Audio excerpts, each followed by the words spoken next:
نعمت ہے۔ تو اللہ کہتے ہیں ہم نے رات کو اور دن کو دو نشانیاں بنایا، فمحونا آیت اللیل، ہم نے رات والی نشانی کو اندھیرے والا بنایا، وجعلنا آیت النہاری مبصرۃ، اور رات کی نشانی کو ہم نے دن کی نشانی کو ہم نے روشن بنا دیا۔ کیسی چمکتی ہوئی دھوپ، اور سن لائٹ کا تو کوئی آلٹرنیٹ ہے ہی نہیں اب تک، کتنی آپ مصنوعی روشنیاں لگا لیں وہ بات نہیں پیدا ہوتی۔ تو اللہ کہتے ہیں لِتَبْتَغُوا فَضْلًا مِّن رَبِّكُمْ، اس دن کی روشنی میں تم اپنے رب کی روزی تلاش کرتے ہو۔ اس کے سینکڑوں فائدے میں سے ایک فائدہ ہی ہے، اس میں تمہارے لیے سفر کرنا اور ملازمت کرنا اور بزنس کرنا یہ آسان ہوتا ہے۔ وَلِتَعْلَمُوا، اور یہ دن اور رات کی کے جو منظر ہے اس میں ایک اور فائدہ ہے تمہارا، کہ تم جان لو عدد السنین والحساب، سالوں کا عدد اور حساب۔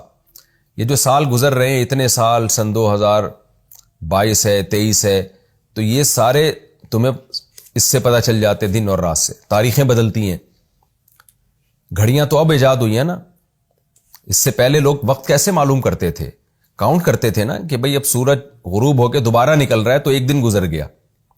اور جو گھڑیاں ہیں یہ بھی تو سورج ہی سے سائنسدانوں نے ان کو بھی تو منسلک کیا ہوا ہے، سورج ہی کی یعنی جو موومنٹ ہے اس سے منسلک کیا ہوا ہے۔ اگر یہ دن اور رات کا نظام نہ ہوتا تو انسان کے لیے وقت کا تعین ناممکن ہو جاتا۔ وہ کس چیز کو بیس بناتا، ٹائم میں بیس کس چیز کو بناتا وہ؟ تو اللہ کہتے ہیں تم سال گزرنے کا حساب بھی کرتے ہو دن اور رات کے عدلنے بدلنے سے، اور والحساب کا مطلب دیگر بھی تمام حساب اسی سے کرتے ہو۔ نمازوں کا حساب بھی اسی سے ہے، اور انسان اپنی روٹین طے کرتا ہے وہ بھی اسی سے طے کرتا ہے۔ تجارتوں کا حساب ہے، بہت سارے حساب و کتاب ہیں۔ اگر یہ نہ نظام ہوتا اختلاف اللیل والنہار کا تو انسان کی زندگی کسی کام کی نہ رہتی۔ وَكُلَّ شَيْءٍ فَصَّلْنَاهُ تَفْصِيلًا، اللہ کہتے ہیں دیکھو ہم نے ہر چیز کو کیسے تفصیل سے بیان کر دیا۔ اور تمہارا یہ مطالبہ ہے کہ عذاب کیوں نہیں آ رہا؟ ہم تو ہر چیز کو ڈیٹیل سے بیان کر رہے ہیں، تو ان چیزوں میں کیوں غور نہیں کرتے؟ رہا یہ مسئلہ کہ عذاب کیوں نہیں آ رہا، تو اللہ کہتے ہیں کہ عذاب نہ آنے سے خوش فہمی میں مبتلا نہ ہو جاؤ کہ تمہیں کوئی دیکھ نہیں رہا ہے۔ ہم تو ایسا انتظام کیا ہوا ہے کہ کل انسان الزمناہ طائرہ فی عنقی، ہم نے ہر انسان کا اعمال نامہ اس کے گلے کا پھندا بنا دیا ہے۔ جو کچھ کر رہے ہو نا گلے میں لٹکا ہوا ہے تمہارے۔ وہ یہ محاورہ ہے، یہ مطلب نہیں کہ اعمال واقعی گلے کا ہار ہے۔ ہم بھی کسی کو کہتے ہیں نا بھائی تو جو کچھ کر رہا ہے نا یہ تیرے گلے کا پھندا بننے والا ہے بس، یا تیرے گلے کا ہار ہے، لٹکا ہوا ہے تیرے ساتھ، تو یہ سب حساب و کتاب ہو رہا ہے۔ تو اللہ فرماتے ہیں کہ ہم نے ہر انسان کے اعمال کو اس کے گلے کا ہار بنا دیا ہے، یا گلے کا پھندا بنا دیا ہے۔ جو اچھے اعمال ہیں وہ گلے کا ہار ہیں، اور جو برے اعمال ہیں وہ گلے کا پھندا ہے۔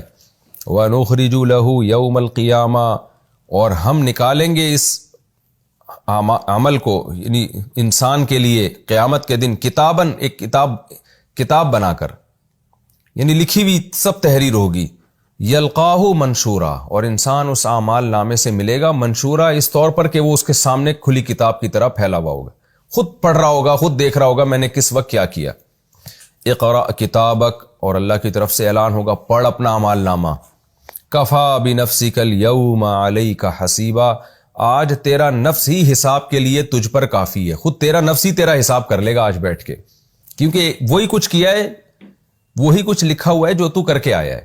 تو دیکھتا چلا جا اور خود اپنے خلاف خود فیصلہ کر آج تو کہ تجھے کیا سزا ملنی چاہیے، تیرا نفس ہی تیرے خلاف حساب کرنے کے لیے کافی ہے۔ من اہتدی فانما یہتدی لنفسی، اللہ کہتے ہیں کہ جو ہدایت پا جائے گا نا وہ اپنے ہی فائدے کے لیے، یعنی لوگ یہ سمجھ رہے ہیں کہ محمد صلی اللہ علیہ وسلم کی بات کو ہم مانیں گے تو شاید اس میں اسلام کا فائدہ ہے، یا نبی کا فائدہ ہے، یا ان کے کچھ مفاد ہیں، یا اللہ کو کچھ مل جائے گا اس سے۔ تو اللہ کہہ رہے ہیں کہ یہ جو ہم تمہیں نصیحت کر رہے ہیں اور تم بار بار کہہ رہے ہو عذاب آئے عذاب آئے، تو یہ نصیحت تمہارے فائدے کے لیے کر رہے ہیں، ہم نبی کے فائدے یا اللہ اپنے فائدے کے لیے نہیں کر رہا۔ تو اصول اور ضابطہ یہی ہے، من اہتدی، جو سیدھے راستے پہ چلے گا، فانما یہتدی لنفسہ، وہ اپنے ہی فائدے کے لیے ہدایت پر چلے گا، ومن ضل، اور جو گمراہ ہوگا، فانما یضل علیہا، وہ اپنے ہی خلاف گمراہ ہوگا، ولا تزر وازرۃ وزر اخری، اور قیامت کے دن کوئی شخص بھی کسی دوسرے کا بوجھ نہیں اٹھائے گا۔